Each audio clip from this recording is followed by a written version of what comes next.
Good afternoon, everyone. Welcome to Global Compliance Panel's live webinar on DHF, DMR, DHR, and TF regulatory documents explained. My name is Johnson, and I'm going to be a host for today's session. On behalf of the Global Compliance Panel team, I'd like to thank you for being a part of today's event. Today's webinar will be presented by Mr. Jeff Kessoff. Mr. Kessoff is the Director of Quality at Barn Medical, a leading manufacturer of endoscopy and colonoscopy devices, where he oversees the operations of quality systems. In this position, Jeff is responsible for oversight of document control system, including maintenance of regulatory documentation. Prior to this, Jeff has spent 13 years at LifeTech Inc. as a Director of Regulatory Affairs, where he was responsible for compliance of the corporate quality system. Jeff received his Regulatory Affairs certification in 1996. We are honored to have such a distinguished person such as Jeff with us to present the webinar. Before we begin, I would like to inform you of the program outline for today's training session. The webinar is for 60 minutes duration. First, Jeff will take you through today's webinar, highlighting the areas that would be covered, and he will then share with you his presentation. We would like to inform all our participants once part of the teleconference have been placed on mute and will remain so until the Q&A begins towards the end of the webinar. Now, this is done so that any kind of discontinuity is avoided, and this presenter can speak clearly so that everyone can take maximum benefit from this webinar. We also request all to hold back your questions until the Q&A window begins. 10 minutes of time will be allotted for the Q&A, during which your questions will be answered. If for any reason you do get logged out of this training session or teleconference, please follow the same procedure to join in again. Now that we are ready to start, I request Jeff to take it from here. Jeff? Thank you so much for the introduction. Let me welcome everybody to this webinar. For those of you who have not attended webinars before, I really think that the only downside, the only detriment you're going to find is that I can't see you and you can't see me. The way I like to address that is at the end of the webinar. Certainly we'll have a Q&A session, but if you want to treat that as more of a discussion, a give and take kind of thing, I'm more than happy to do that. Whatever, you guys are the paying customers, so whatever you want, whatever will work for you. Today's webinar, as it says, it's really all about documentation and how to make sure that you accurately document the current status of your quality system, the current status of your products, and the current status of your product's design and your related processes. There's a lot to this when it comes to documentation, and when we say documentation, what I want everybody to remember is that it's okay for any of this to be electronic. Long gone are the days where we had books and books and binders of device master records and device history records and things like that. It's okay to scan documentation and have it be virtual, even outside. I'm not talking about electronic signatures here. I'm talking about taking pieces of paper, taking, for example, your DHR, which is the record of your assembly, and scanning those pages that have been hand-signed and putting them into a directory and using that to illustrate your compliance. Want to begin right away, just jump right into it with the DHF, the design history file. From a regulatory perspective, the definition is just that it's a compilation of records that describe the design history of your device. That's a very open-ended thing, but luckily there are additional requirements that we can use to determine what needs to be in our DHF. 82030J of the regulations, this is 21 CFR, for those of you who need a little clarification, require that the DHF be established and maintained for each type of device. So established means that you have to have a system in place that imposes requirements on you to put your DHF together.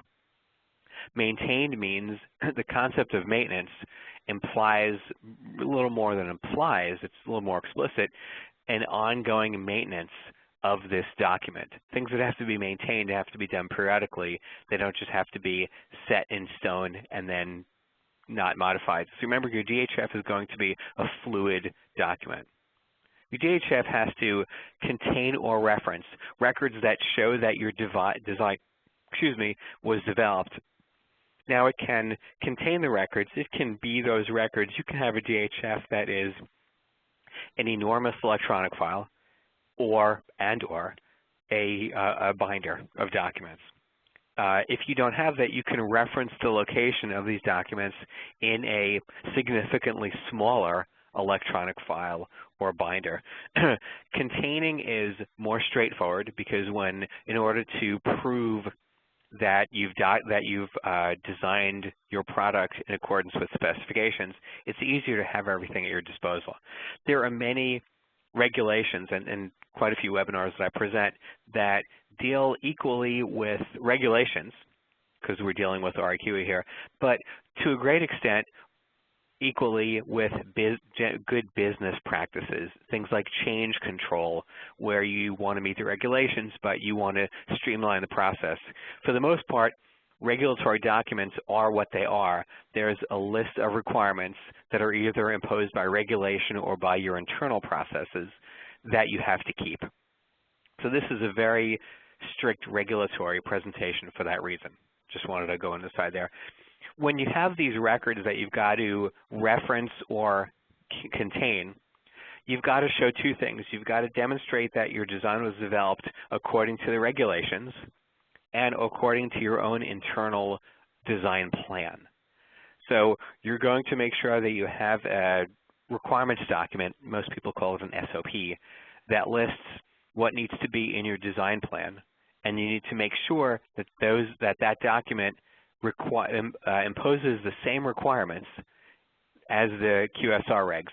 It can certainly impose additional requirements. I don't know why you would want to do that, but there's nothing violative about that. When it comes to the international regs, 9001 and 1345, there's no requirement for the DHF. Now there is a TF, a technical file requirement, which overlaps the DHF to a great extent, but we'll cover that later in the presentation. The rationale for having a DHF is, in my mind, it's very interesting. The DHF is a compilation of records that show that you've got to meet that you do meet the design control regulations. One of the best things about the design control regulations is that each section of the DHF has its own section in the QSR. So you can really, while the requirements are deliberately not as explicit as they could be, because the drafters of the regs didn't want to impose any industry-specific or any model-specific requirements upon us, they did want to make sure that we understand the need for documenting things. At the risk of talking trash about engineers, I'm not an engineer, and in my opinion, engineers have, bodies of knowledge that I can never aspire to.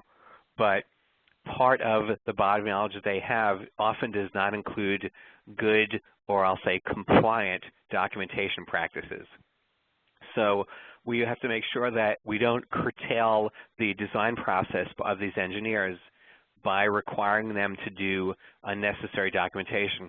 Many firms have project managers or some sort of engineering technicians or associates that, to a large extent, follow the engineers around and write down what happens. Obviously, the engineers assist in that process, but that's something that you want to be careful when you start to establish and maintain your DHF, which is going to be, depending on the product, of course, an extremely large document, that you don't impair the ability of the engineers, the design engineers, that is, to actually do what their bread and butter is, which is design. There's no requirement as far as where you keep the DHF and how you organize it.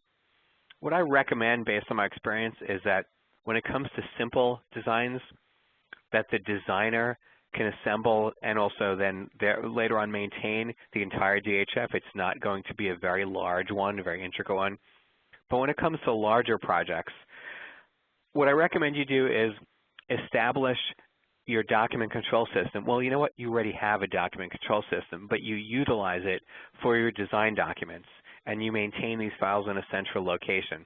One of the reasons for this would be that for a larger project, a more inclusive project, there's a reasonable chance that that project is very large and extensive and more so possibly in your company's wheelhouse than smaller projects, that you may utilize design information from that larger project for further designing of other products.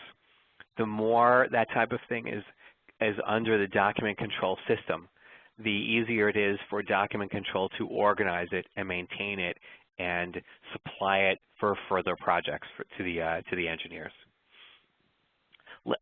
Where I want to begin now is to talk about the contents of your DHF. There are quite a few documents in your DHF. The first thing you start with, and let me apologize for one thing in advance.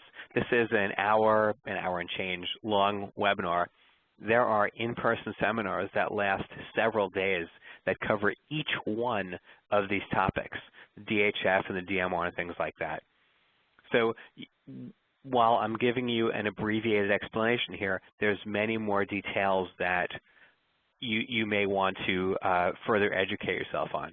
But as long as you sort of maintain this table of contents, if you will, and you're familiar with what needs to be, for example, in the approved design input documentation, well, it's going to be, it's going to be the design input requirements which state what it is that the product needs to be, and that documentation needs to be approved before you begin a process. As you begin your process of your design process, you want to make sure that you completely understand all of the requirements that you need to maintain. Requirements, not just customer requirements, but internal requirements.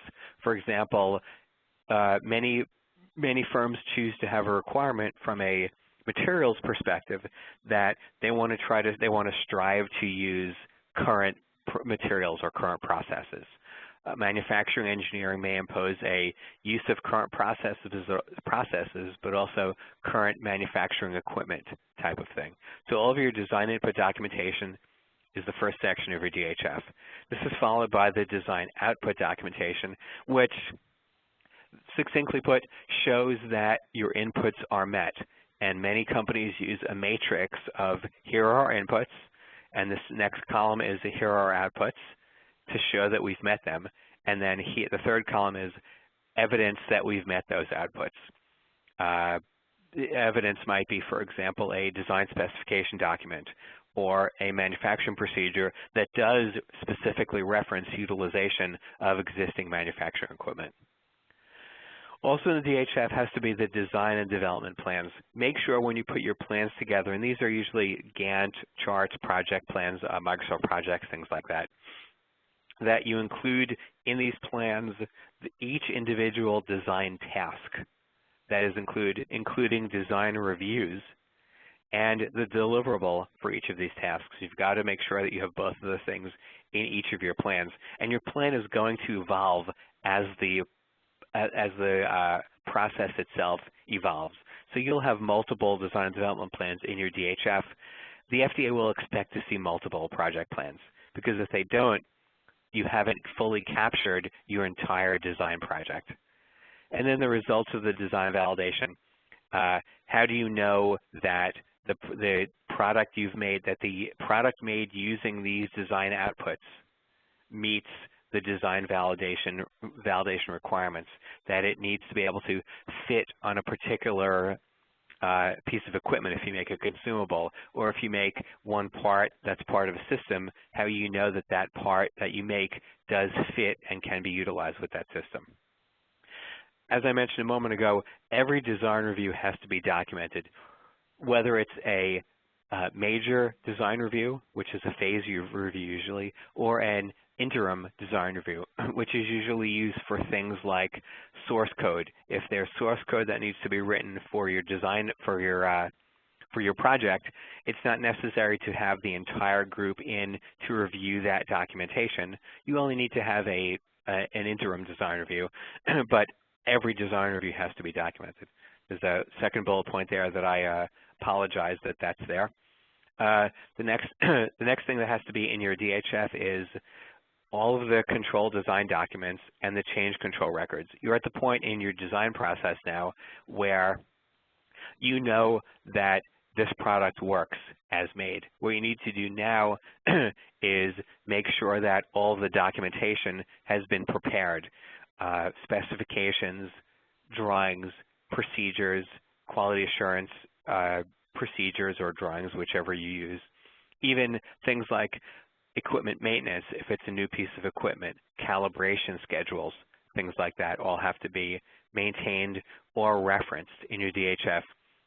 When I mentioned earlier that it's usually easier or more straightforward to include as opposed to reference certain sections in your DHF, this is one where it's more the exception and the rule. When it comes to referencing things like change control records, you have a document control process in place at your company. And that document control process is one that exists outside of your design process and enables you to be able to say, for example, that our ECN, engineering change notification, number 3148 implemented this new design, this product, or this new product with this new design, obviously. I can have a copy of that ECN in my DHF, which lists the revisions of all attached documents, and therefore I've been able to reference the location of the change control records. A question that you need to ask yourself when it comes to the DHF is, when I make changes to my design inputs, do I need to make changes to the DHF? An example is often, this comes across more often than not with regard to complaint investigations. You receive a complaint, and what you determine in that complaint is that the reported occurrence has never been accounted for during your risk assessment, during your risk management process. When that happens, and you begin to try to have systems in place, to implement systems to address that risk, to mitigate that risk, that what you may see is that you need to add a design input, because now you have a new requirement that the component, for example, be of a particular length, because now my plastic component is so long that it's being exposed to force and snapping. So now I have a new design input requirement that the length of that plastic part be shorter than a certain dimension. So now I have a design input requirement. Do I need to change the DHF? The answer is almost always yes. You do need to change the DHF. Many firms have their design input documentation as well as their design output documentation, but more so the design input docs as under numeric rev control. And that way we have version 1 when we first generate the design input documentation. But even well before this in the process, even during my design output determinations, I realize that I've omitted some design inputs. Now I'm going to rev bump that design input documentation to rev 2, and so on and so forth. So when I get to the example we're on now, as far as whether we make changes to the design inputs in response to complaints, I can up-rev that input documentation again to rev 3, and I may very well have to up-rev my design output documentation to its additional rev to show that I met my new requirement. I'm going to move now to the DMR, the Device Master Records. The DMR itself is how you build the product. You often hear the DMR referenced as it's the recipe. It's a little more than just the recipe, because to me a recipe is how you do something. But sometimes what's not in the recipe, I don't want to debate cooking, for example, but the DMR is not just the recipe, it's the shopping list. It's the recipe and the instructions. Any diagrams or drawings that are in place, those are also included in the DMR. The DMR contents, most firms organize their DMRs, their Device Master Records, by product line, product family, as opposed to making an individual DMR for each device. You can go either way, whichever you choose, depending on the similarity between various products in your product line. You may realize that there's enough different components, for example, that I do need to do on a DMR for each device. You may determine, well, you know what? The only difference here is that my catheters are all of the same material, and all the same length, but they're 6 French, 9 French, and 12 French. Well, that's a good example of an example where you may, decide that one DMR for product family will work. If you do that, you want to make sure to include all of the model numbers in your DMR. Then you're going to have a product description. I haven't seen this everywhere that I've been, just full disclosure.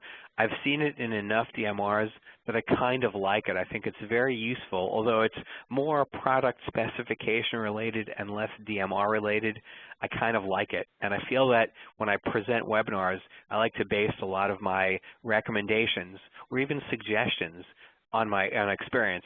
So to that point, I've seen product description in DMRs, not all of them, but some of them, and that's entirely up to you whether you want to include application and intended use in your DMR. Revision history, the DMR itself is going to be rev controlled, and we'll talk in a few moments that the list of parts on the DMR, each of those will not have a rev level on it. So if my DMR for a particular widget is at rev level A and I add a new part, I'm going to up-rev my DMR to rev B. I like to see DMRs that have description blocks, design history blocks on the top or bottom of them, because it really gives you a handle on what's changed over time. It's an easier way to do it than to look at the ECO number or ECN number that's on that page, go to the ECO, see what's changed, go to the red line document within that ECO that made that change, so now I can completely understand it. When I have a change control block on my DMR and my other documents as well, I can look at the history easily and briefly and see what's changed. This is incredibly helpful for things like complaint investigations or trend-based, in-process trend-based investigations. Your DMR should have a shelf life. If you have a shelf life of a sterile consumable, for example, you've got to have a shelf life on it. Not so much use life, recommended use life if for an instrument, just a regulatory required shelf life. Quantity of units and shipment configuration. Many companies that sell sterile consumables sell 10 for a shipboard carton, and then they take 5 cartons of 10 and put them in a shipping box. So you've got to make sure to account for that shipment configuration in your DMR. All the documents should be listed on your DMR, as I mentioned earlier, just by document number and description if you like, but not the current revision of the part. Because each document itself does have a current rev level and history of its own outside of the DMR, so you can track its history that way. The bill of materials should have should be on there, the list of parts, including subassemblies. So indented, things like indented bills of materials should be on there as well. Each of the components should be on there by part number or drawing number, however you identify each of your components. Any drawings should be referenced or contained in the DMR. Some firms have inspection drawings instead of inspection procedures, for example. Component drawings are very popular as well. Any manufacturing and quality assurance procedures. Some firms have one procedure that they use for both things. I've seen that once or twice. Most firms, though, have one MP, a manufacturing procedure, and a QP for quality assurance, or an IP for an inspection procedure. And those documents should be referenced on the DMR as well in the list. Any fixtures that are used, this is something that's often overlooked as inclusion in the DMR, but a fixture you use is something that is used to manufacture. You can't manufacture this part per its current process without this particular fixture. And in many cases, many of our fixtures have drawings themselves, so we identify them that way. Packaging procedure is another example. What your packaging configuration is will have already been spoken to, but what the packaging procedure is, how you seal your pouches, or how you take your large instrument and package it for shipping. That's something that should be included in the DMR as well. Continuing the list of documents in the DMR, the next one is the labeling procedure, how you apply labeling, or some firms have a direct print to pouch machine. Sterilization procedure, what are your sterilization parameters? Or those of us who have our parameters built into, let's call it ST01, our sterilization procedure, I would list ST01 on my DMR. any post-sterilization inspection and testing, including product release. If your product comes back and you don't perform any functional testing, but you perform a visual inspection of the pouch and then you do a document release to release the product, those things should be contained on your DMR, and that's going to be a procedure. And then your shipping procedure. Many of us don't necessarily have shipping procedures per se. If you don't, then obviously you do not need to include it in your DMR. But if it's a procedure that you use to ship product and you restrict yourself in that manner, that's something that needs to be included on your DMR. Looking at device history records now, we had the DMR, and that was the recipe, the shopping list. The DMR was how you make the product, including all the tools and things that are used. The DHR is evidence that shows that you did things according to the DMR. The definition says that it contains the production history of the finished device because it is the production record for the device. So you want to make sure that anything you do on that particular lot or unit is contained in your DHR. Any records generated during production testing, for example, if you do some sort of quality assurance, in process or finished device tests. If you have any rework that's done during the assembly, that's got to be included here too. When you perform rework, make sure your rework procedure explicitly includes a documented accounting for confirmation that the rework did not adversely affect the device. That's something that I've learned the hard way, and I hope you all don't have to learn it the same way as well. Inspection, it's a visual inspection as opposed to an actual test itself, and acceptance from manufacturer. So once these parts are issued to production, which begins the manufacturing process, to their distribution, to when they're put into stock, that entire process is going to be captured in your DHR. The regulation requires us to establish and maintain. So I have a procedure that I've got to have and I've got to update it to ensure that my records, so batch, lot, or unit, that's everything, demonstrate that my device is manufactured in accordance with the DMR. Well, that's a very interesting concept because those of us who have routers, I'll call it, which is the steps that are printed out by your MRP or ERP software that show the steps that your parts will go through to become a finished device. Many of our routers or travelers, whatever you call them, say things like step 10, assemble, step 20, inspect, step 30, send to sterilization, step 40, inspect, step 50, receive. Well, that information itself, and of course people will sign or initial next to each one and they'll include the quantities of each that made it through each step. But that document omits one very important part of this actual slide. That document itself in no way demonstrates that the device is manufactured in accordance with the DMR. Nowhere on that device did it say assemble per manufacturing procedure 100 and send to sterilization per ST01. Remember my example from earlier. You've got to make sure that all of your travelers or whatever you call them contain sufficient reference to the DMR so that when an individual in assembly or production signs those documents, they are signing that document and it's clear what it is that they've done.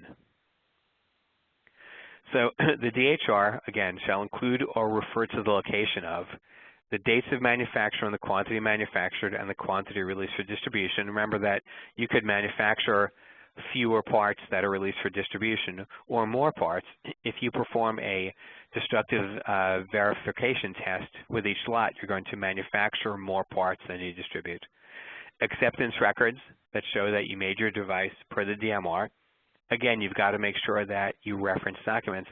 Inspect with my inspector's initials is insufficient. It's got to say inspect per QC drawing 100-231, for example. Also in your DHR has to be the label and labeling that's used for each unit. You have a choice here. and I've seen it done probably 50-50 both ways. I've seen companies that print out one extra label, a sticker label I'll call it, and they put it on a piece of paper, and they have someone from production sign that that's a sample of what was put on their pouches, for example, and then have someone from quality assurance sign that they reviewed that product, and this is a representation of the label that was on that product. Make sure that if you do sterile consumables and you have labeling for the pouch, the chipboard carton, and the shipping box, that a sample of each of those labels appears in the DHR.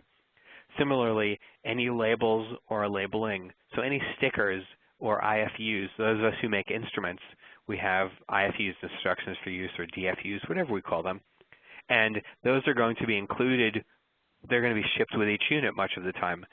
I've got to either have an example of that label, or I can have an inspection record of those labels.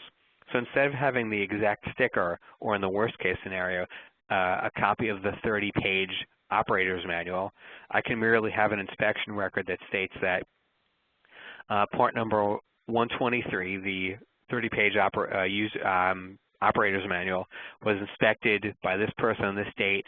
It was this rev, and here's how many I inspect, and here's how many I passed or failed. Also, the device control numbers, if applicable, should be in the DHR. If you lot number your finished device, or you serial number your finished device, that's got to be contained in your DHR. Your DHR has to speak to a specific unit or a lot of units. The content should have the part number, the work order number and quantity, the operation sequence performed, and the initials or the signature of the employees who perform each operation. Many of us who do sterile consumables will make thousands and thousands on each shift. It's okay to have multiple signatures in or near one particular blank.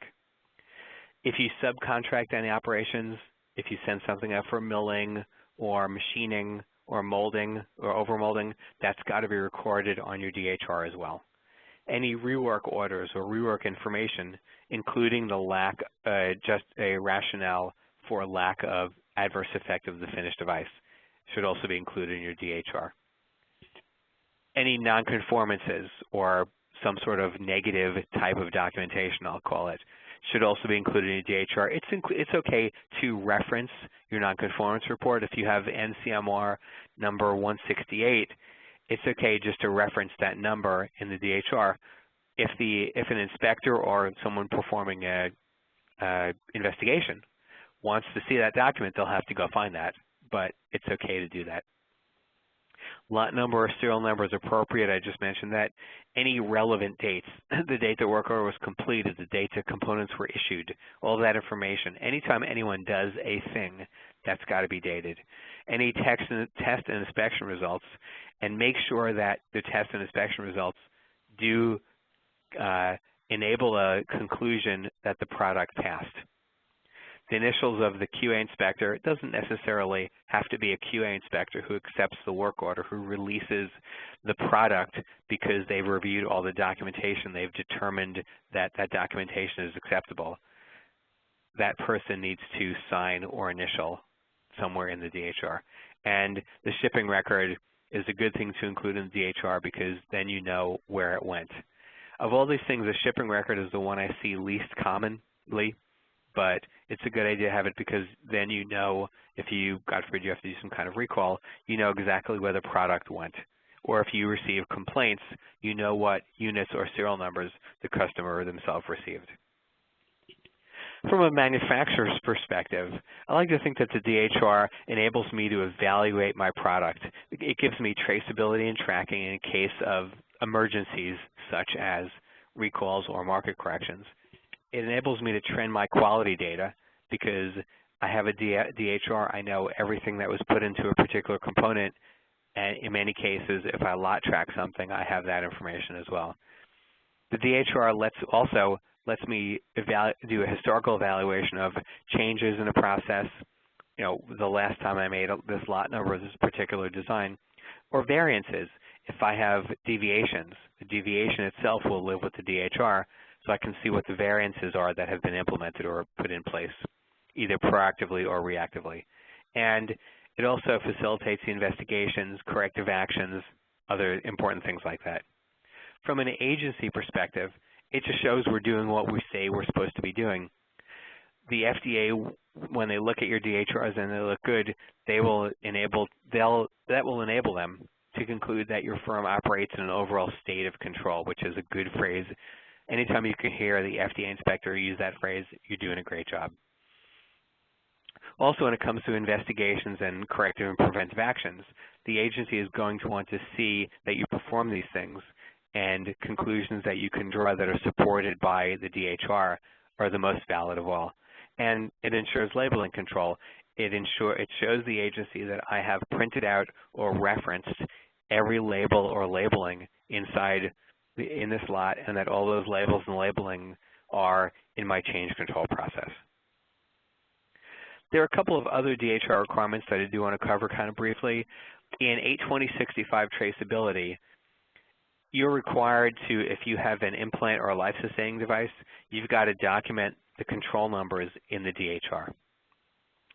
82080, when it talks about receiving and acceptance, it requires us to have our acceptance activities be part of the DHR. When it comes to non-conforming product, 82090 says that anytime we rework and reevaluate product, including, here we go, so now it's even in the regulation, including a determination of any adverse effect from the rework upon the product, that's got to be in the DHR. And as we've said earlier, labeling. Label release has to be documented. Each of the labels and labeling has to be documented in the DHR as well. And generally speaking, DHRs have to be reasonably accessible to the manufacturer and the FDA, and they've got to be readily available and legible. The whole concept of reasonableness is just a logical thing.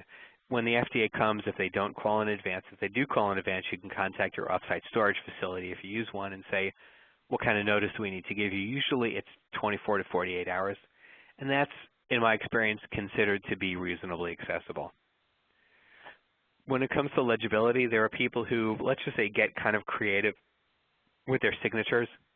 You want to make sure that people understand that their signatures, while cool when they sign like that, have to be legible for a regulatory reason. You've got to be able to identify the person by initials and by signature. I know of firms in which document control maintains a signature and initial book, so they know that that incredibly illegible scribble is Ron Smith, for example. So that's an idea when it comes to legibility. How long you keep the DHR? Either 2 years from the date of release or the expected life of the device, whichever is longer. So if you have a product that it has a 3-year shelf life, you've got to keep it for 3 years. If you have a product with a 1-year shelf life, you've got to keep it for 2 years. Technical file is the international version of the DHF, and it shows how you comply with the essential requirements as set forth in the Medical Device Directive, and it applies to 3 of the 4 classifications of devices. Class 3, the most restrictive devices, don't require a technical file. They require what's called a design dossier. The contents are the same. The only difference is that you can keep your tech files on site for review by the notified body, but your Class 3 devices that have design dossiers, those dossiers have to be submitted for review before you can CE mark your device. The structure of the tech file begins with the introduction, then the ER checklist itself, continues on with the risk analysis. And you can see here as we go on that while some of this has very similar, if not identical information to the DHF, there is a lot more to this. Something like a section for the risk analysis and your ER checklist, well, that's an international concept. A little more than the domestic requirements. Section 5 is all of your testing that went on in support of your product. 6 is your clinical data. 7 and 8 begin the internal documentation. So what kind of packaging qualification did you do? That's obviously very important. Shelf life testing that you've done, accelerated and or real time. labelings, the IFUs, as well as your advertising materials have to both be included in your technical file. You're going to have to change control these as well under your ECO or document control procedure. Any manufacturing information is Section 9. Sterilization is its own section because many of us don't perform sterilization or don't contract out sterilization. If you subcontract out sterilization, you're going to have to include that information, who your sterilizer is, for example, in your tech file. And Section 11 is the Declaration of Conformity. I'm going to cover each of these sections in just a little more detail to finish out this webinar. The introduction has a bit of information in it. It's all textual, and it's not really, I don't want to call it, it's not really technical. Let me use that terminology. It begins with the product description and then the specifics for use. And here's the list of those, how they use. Remember that some of this is a bit labeling related. So for example, the indications and the contraindications and the warnings all are taken exactly from your labeling. Make sure that in your instructions for use, you have the same exact wording as you do here in your tech file. What kind of accessories go with the product? Many of us sell or offer accessories, for example, something like a cable that goes with our finished device. It has a part number, but they're not lock controlled, and they're not sold on their own specifically for medical applications. Obviously, you need one to use your system in many cases. So in that case, that accessory just needs to be listed and described here in this section of the tech file. Any regulatory approvals that you have at this point, you're going to want to list them here. What your device classification is according to Annex 9 of the directive. Annex 9 walks you through. It's not a flow chart per se, but it's sort of a question list, and it walks you through that enables you to conclude what your classification is. And what conformity assessment route you chose has to also finish out the introduction section. The ER checklist is used to show compliance to each and every aspect of the Medical Device Directive. It's a 16 or some odd page, usually it's an Excel spreadsheet, excuse me. I've given you a sample here. There are many others throughout the internet for you to look at, but this is one that I've used in the past. And it's a large, again, it's not something that will take you a short amount of time to pull together. When you perform your risk assessment, your risk analysis, make sure that you do so per ISO 14971 and that you do so per ISO 14971, the newest version. There's a 2012 version that was implemented pretty recently. Before that, I believe there was a 2008 or 09. So it's updated quite frequently, more so than things like the QSR or the Medical Device Directive or the ISO standards themselves. You've got to have post-market surveillance, which is just a fancy way of saying complaint history, and clinical experience and clinical risks. It's okay to have clinical experience be your complaint history. That is clinical feedback. Some firms choose to go over and above, like they'll have the customer questionnaires that are sent out, and those are equally valid. Clinical risks you can get from your risk from the documentation that you prepared earlier when you've tried to mitigate your design input risks. So you've already prepared that domestically, and now you just need to include it in this international document.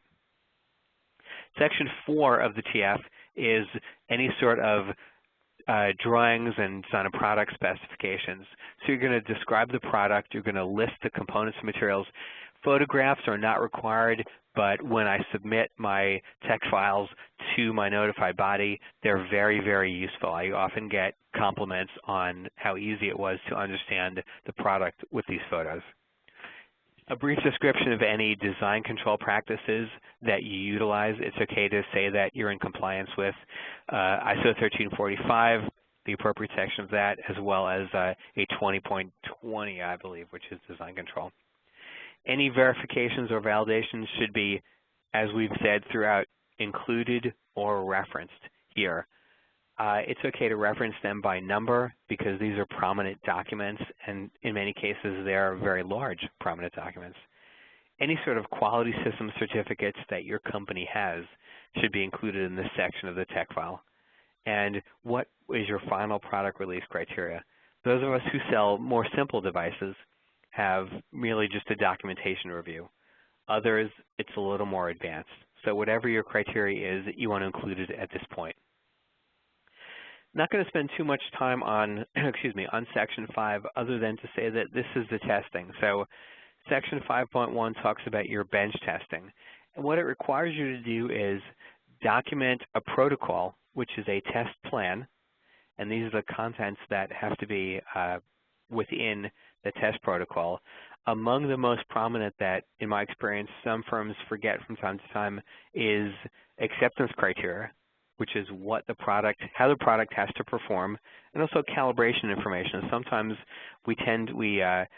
sometimes we overlook the need to have the calibration information and requirements and schedule in the testing protocol, and what products you're going to use and how many and what testing you're performing prior to testing. Many times we will perform some accelerated aging testing before we begin our validation documents, and what those conditions were if you do accelerated aging. Once the protocol is done, you're going to have a test report. And that test report has to include, obviously, the raw data and the statistical analysis. Very important is an interpretation of the data. Going back to talking about engineers, in my experience, engineers almost always fulfill their requirements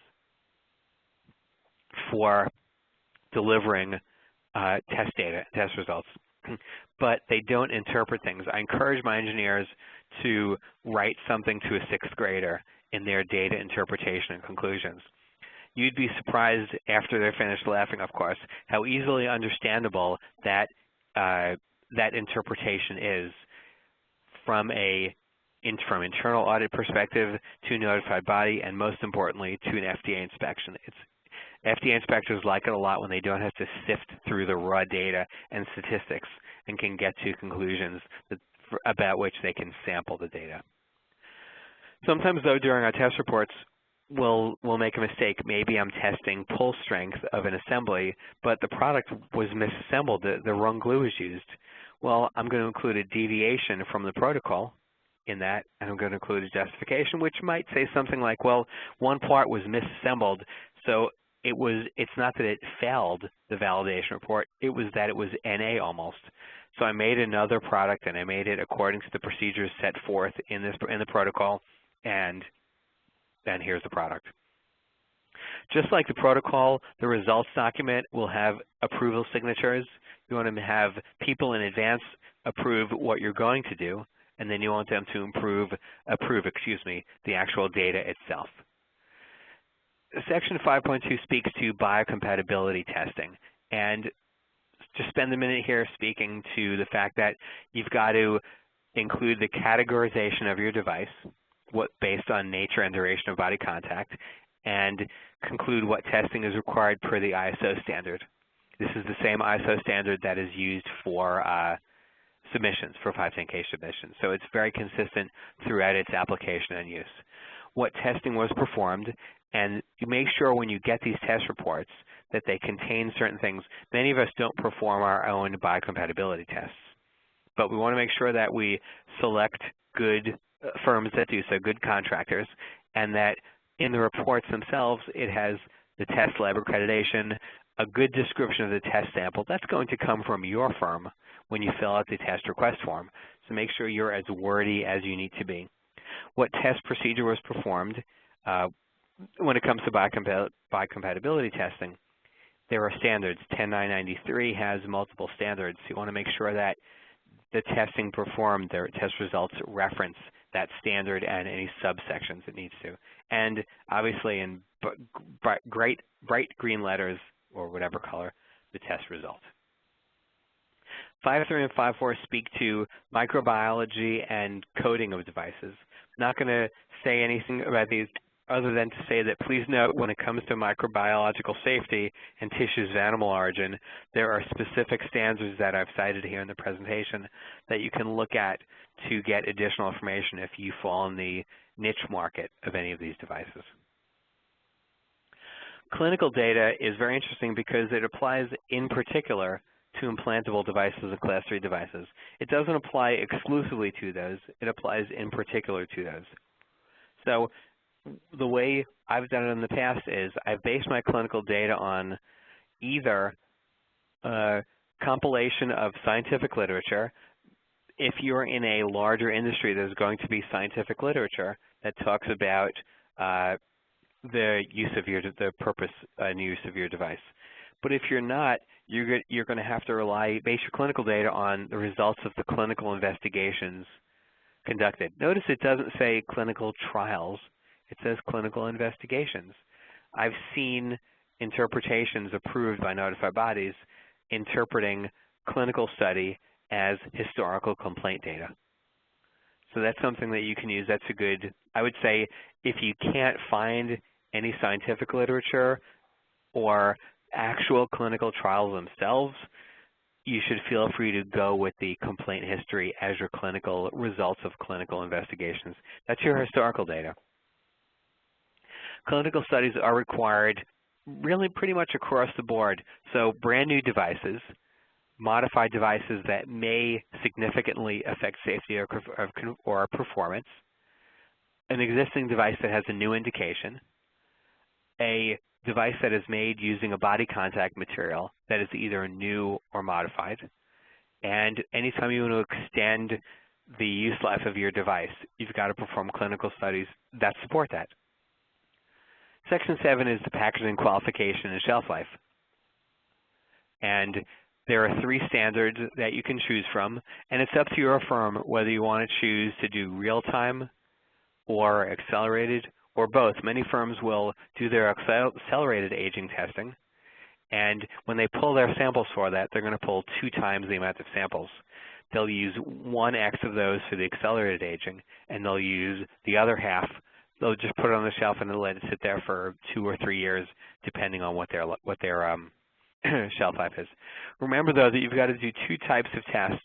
You have to test shelf life, which is usually a sterility test, but you also have to test performance. You want to be able to know, you need to be able to know that your device still works after its right before its expiration date concludes.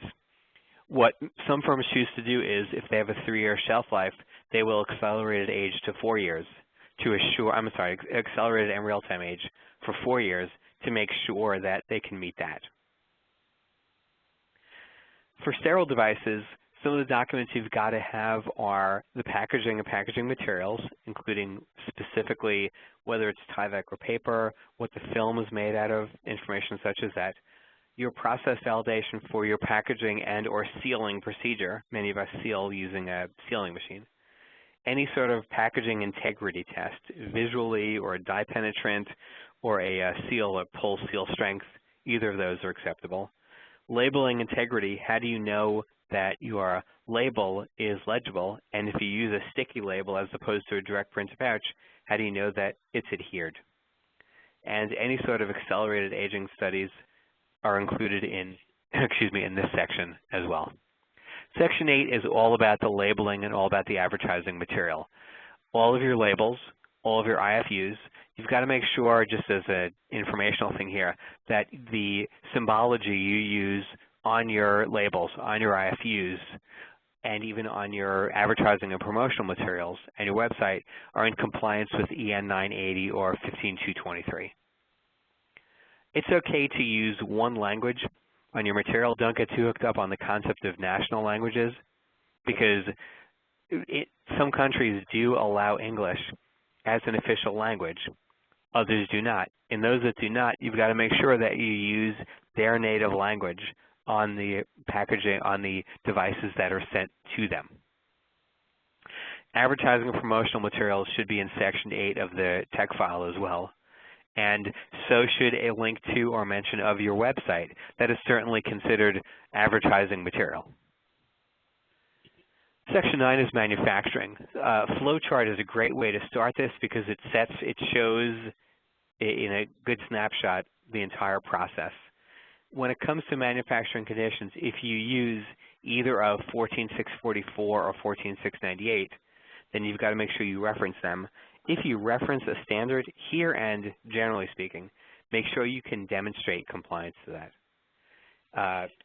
The quality system cert for the manufacturing plant, a copy of that should go in here, as well as what type of labeling control you use, what your traceability requirements are, any sort of product or environmental bioburden requirements that you have, how frequently you measure them, things like that.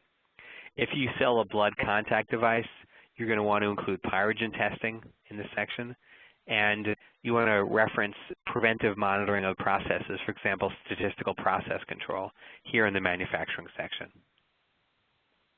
Sterilization, again, very product specific. You've got to comply with 550 and 11130.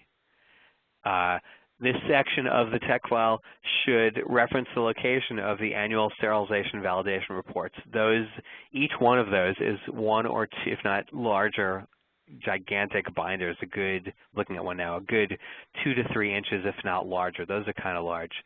So it's okay to reference and say that in the Director of Quality's office, that's where we maintain the annual sterilization validation reports. And then someone will come here and we'll take a look at them. 11135 requires revalidation at defined intervals, and it also requires that those intervals be justified. The reason I like to include that in this presentation is, I guess I can't see any of you, is if I were to ask for a show of hands for those of us who are in consumables, but also do an annual sterilization revalidation, I think most of our hands would go up. To date, I've been able to locate something in any regulation that explicitly requires the performance of annual re-sterilization validation. Having said that, I don't know a firm that doesn't do it. And you want to make sure that your sterilization plant is certified by a notified body, at least to those two standards, if not more. The declaration of conformity, as opposed to me giving you even something as straightforward as recommended formats, there are so many formats that I can't possibly explain it to you. If you type declaration of conformity either in this site that I'm listing here or in Google Images, you will find dozens and dozens of declarations of conformity that will work for your purposes. There's no set format, but there is a set type of requirements. So use something else that's out there. So to summarize, the DHF is a product line specific history of the design process from the concept phase all the way through the design transfer phase. All of that is included in your DHF. The DMR, just make sure that your devices are made the way they're supposed to be made.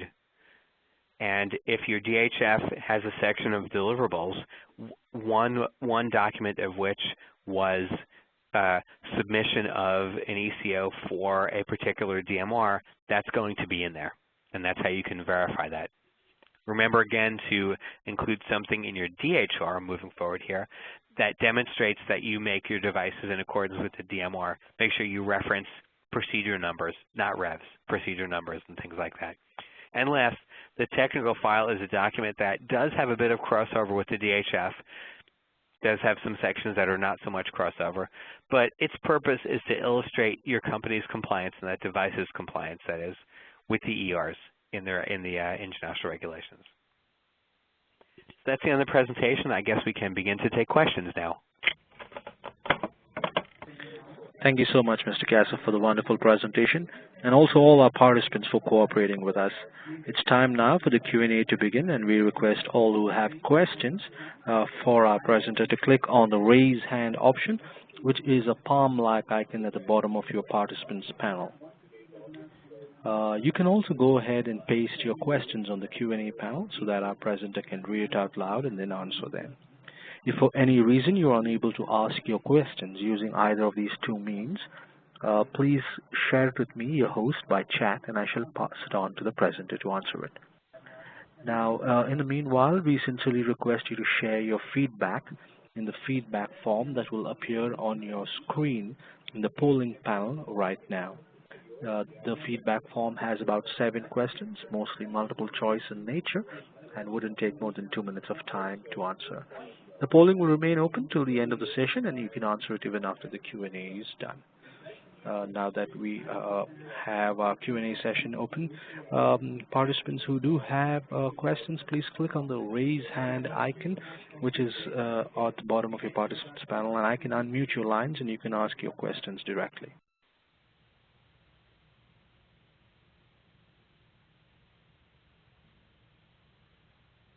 Well, while we are waiting for some questions to come in, I just wanted to go ahead and take you through a couple of slides of the upcoming webinars from Mr. Kassoff.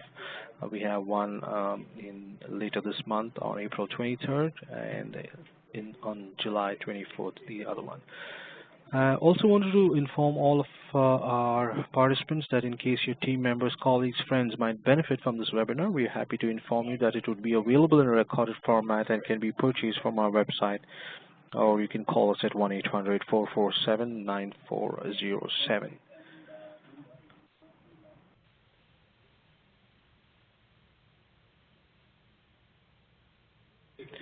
Okay, I think we do have one question coming. Let me quickly go ahead and... Jennifer, can you hear me? Yes, I can. Okay.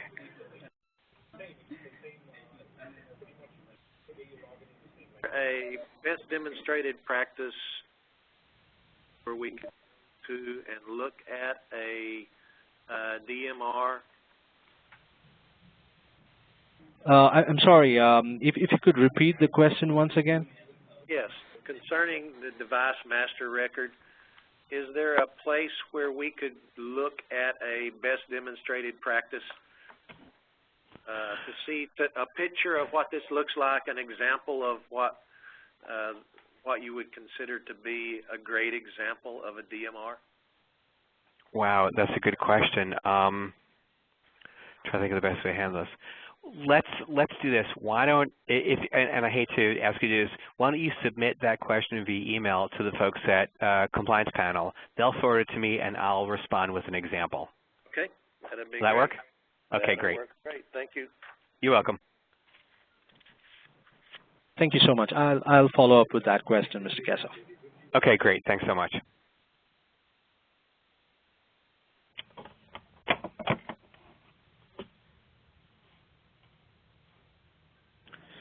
Well, I don't see any more questions coming up. I also want to inform all our participants that in case you do have any more questions that might arise, please feel free to email it to us at GlobalCompliancePanel, which is webinars@globalcompliancepanel.com, or you feel free to go ahead and send it out to me, that is Johnson at globalcompliancepanel.com, and then I can pass it on to our presenter to get an answer. Okay, we do have one more question, Mr. Kassoff, just going ahead and unmuting the line. Mr. Hansen, go ahead. Yeah, just one quick question. You talked about how DHFs are a living document, and kind of skimmed over a little bit how you'd revise those more of the post-production state. So you have feedback coming in, customer complaints, you'd update your inputs. Can you kind of expand on that a little bit more? Sure. An example of a way to do that might be to fold, once your design input documentation, once you've released your product, you have frozen temporarily, that is, your input documents at whatever particular date rev that they're at. Perhaps that you've already modified your input documentation, let's say twice during development, so now it's at rev 2. When you decide that you're going to ahead and modify that, you might consider folding your input documentation into your ECO process and initiating an ECO or ECN, what have you, for that input documentation, and then changing that so that your tech file has the current, all the previous, but as well as the current input documents. So that's the way that I've seen it done that seems to take advantage of existing processes that are already implemented. Okay, Is that clear up? Okay, welcome. Yeah, thank you. Thank you so much, Mr. Kassoff. There's one more question. Craig, could you go ahead? Yes, I just had a question with regard to the actual FDA, U.S. FDA requirements. I'm assuming that, you know, per the seminar, that the primary files mentioned here, those 4 primary files, DHF, DMR, DHR, and technical file, are those all required by the US FDA and to be titled as such? No, the technical file is an international ISO Medical Device Directive related document, but the other three are, the DHF, the DMR, and the DHR are all required to be maintained per the QSR regs. Okay, so, you know, we have kind of some different documentation because we produce identical devices for industrial applications. We tend to we carry dual certification for our quality systems, but we don't necessarily have each one of those, a design history file, a design master record, and a design history record specifically related to the proprietary names we're spelling. Do you understand what I'm driving at here? I think you have the contents, but you don't have the titles. You're meeting the requirements, Correct. But they're titled differently. Just Correct. prepare some sort of policy document for your company, and for the FDA when they come to visit, of course. That a change control document that says, look, here's what we call it, but this meets the requirements of the device master record per the GMP or for the QSR requirements. So just prepare what I'll call a tier 1 document that you have in your process that explains that, and then you're covered. Okay, I understand what you're saying. Now, okay. With regards to the requirements under each one of the contents, if you would, of those files, you mentioned at times some were optional and some were ideal, some were recommended. Right. And then I'm also going to assume that, I made note of that. So I'm saying that the contents are not necessarily specific US FDA requirements, but that they're kind of a recommended overall. Like, can you expand on that? Sure, I can. In the best way to do that would be to take a look at in the regulations. 820.181 is the device master record, and 820.184 is the device history record. If you take a look at those sections, they're not very large at all. They will set forth the exact minimum requirements, and that would be the easiest way for you to assure that you're meeting just that. So you said 820, 181, and 184? That's correct. Device master record and device history record, respectively? Yes. Okay. All right. Kind of my last question on the content of the technical files, or excuse me, the content of those specific 4 files we mentioned. I'm assuming that those are also device specific. In other words, class of the device, and for instance, the majority of the devices we produce are class 1 non-sterile, non-measuring. Okay. So the extent of those records, a lot of that could be listed as not applicable. That is correct. Okay, so in those cases, is it best to leave, say, the format or the place mark and say that our products are non-sterile, non-measuring? Okay. Absolutely. Yeah, you need to make sure you have placeholders, as you said, for each of the sections. Just write not applicable, but also explain why it's not applicable. Don't just write NA, right? Not applicable.